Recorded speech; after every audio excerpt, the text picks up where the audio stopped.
अहो सर ऐकून घ्या सर, मी ट्राय करतोय सर. अहो मी मराठी मीडियम मधला तर काय, ऐकून घ्या. मी एक हॅलो.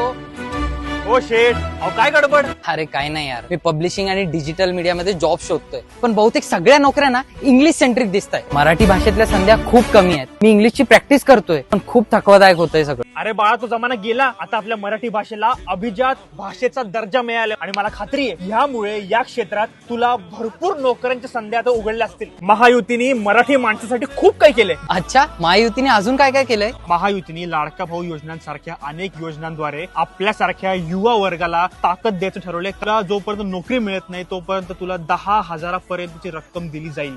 तसंच महिलांना लाडकी बहीण योजना अंतर्गत मदत केली जात आहे, ज्यात त्यांना प्रति महिना 2100 रुपये मिळत आहेत.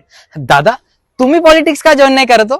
आपण राजकारणात नसून पण सगळी सूत्र आपणच फिरवतो. आपण किंग नाही, आपण किंग मेकर आहोत. कळलं का? चले जाऊ का?